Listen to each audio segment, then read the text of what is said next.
राजा विक्रमादित्य के अद्भुत सिंहासन की 27वीं पुतली का नाम था मलयवती। जब राजा भोज सिंहासन पर बैठने का प्रयास कर रहे थे तो मलयवती प्रकट हुई और बोली, हे राजन, तुम विक्रमादित्य की तरह न्यायप्रिय, निडर और अद्वितीय बनना चाहते हो तो पहले उनकी ये कथा सुनो। एक दिन उज्जैनी के सम्राट विक्रमादित्य अपने दरबार में न्याय कर रहे थे। तभी एक वृद्ध ब्राह्मण रोते हुए उनके पास आया। राजा ने प्रेम पूर्वक उससे रोने का कारण पूछा। ब्राह्मण ने बताया, महाराज, मेरे इकलौते पुत्र को एक निर्दयी व्यापारी ने छल से बंदी बना लिया है। मैं निर्धन हूं और उसके लिए कुछ नहीं कर सकता। कृपा करके न्याय कीजिए। राजा ने तुरंत सैनिकों को भेजा और उस व्यापारी को दरबार में उपस्थित होने का आदेश दिया। व्यापारी आया और उसने बताया कि ब्राह्मण का पुत्र उससे उधार लिया हुआ धन नहीं चुका पाया, इसलिए वो उसे अपना दास बनाकर रखे हुए है। राजा विक्रमादित्य ने व्यापारी की बात ध्यानपूर्वक सुनी और फिर ब्राह्मण से पूछा, क्या ये सत्य है कि तुम्हारे पुत्र ने इस व्यापारी से उधार लिया था? ब्राह्मण ने सिर झुकाकर स्वीकार किया कि उसके पुत्र ने धन लिया था, परंतु इतना कठोर दंड उचित नहीं। विक्रमादित्य ने तत्काल घोषणा की, इस राज्य में अन्याय सहन नहीं किया जाएगा। यदि कोई कर्जदार धन चुकाने में असमर्थ है तो उसे दास बनाकर रखना अमानवीय है।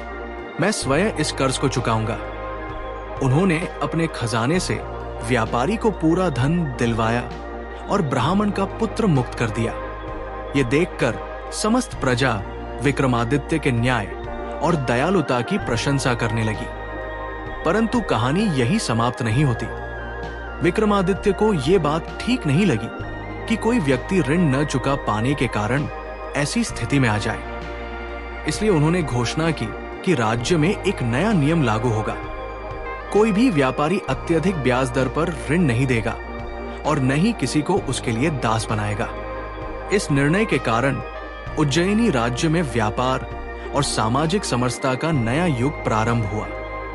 प्रजा में विक्रमादित्य की प्रतिष्ठा और बढ़ गई। एक दिन राजा विक्रमादित्य ने दरबार में घोषणा की कि कोई भी व्यक्ति यदि किसी के साथ अन्याय होते देखे तो वो बिना भय के आकर न्याय मांग सकता है।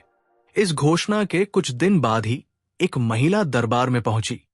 उसकी आंखों में आंसू थे, परंतु उसकी वाणी में साहस था। उसने कहा, महाराज, मेरे पति को झूठे आरोप में बंदी बना लिया गया है, कृपया मेरी सहायता करें। राजा ने कारण पूछा तो महिला बोली, मेरे पति एक साधारण कारीगर है। उन्होंने राजा के महल के लिए कुछ निर्माण कार्य किया था, परंतु उन्हें उचित पारिश्रमिक नहीं मिला। जब उन्होंने शिकायत की तो कुछ प्रभावशाली दरबारियों ने उन्हें चोरी के झूठे आरोप में फंसा दिया। राजा विक्रमादित्य ने तुरंत मामले की जांच करवाई। सच्चाई सामने आई कि दरबारियों ने अन्याय किया था। राजा ने न केवल उस महिला के पति को रिहा करवाया, बल्कि दोषी दरबारियों को दंडित भी किया। उन्होंने ये भी घोषणा की कि यदि कोई भी व्यक्ति अपने अधिकारों से वंचित किया जाए तो वो सीधा राजा के पास आ सकता है। इतनी अद्भुत कथा सुनने के बाद राजा भोज गहरे विचार में पड़ गए। उन्होंने महसूस किया कि केवल सिंहासन पर बैठने से कोई राजा महान नहीं बन सकता, बल्कि उसके कर्म ही उसे श्रेष्ठ बनाते हैं। मलयवती ने कहा, हे राजन, यदि तुम भी विक्रमादित्य के समान न्यायप्रिय और प्रजाहितैषी बन सकते हो तो ही इस सिंहासन पर बैठने का अधिकारी बन सकते हो। राजा भोज ने विनम्रता से सिर झुकाया और अपने राज्य में विक्रमादित्य की भांति न्यायप्रियता और परोपकार का प्रण लिया।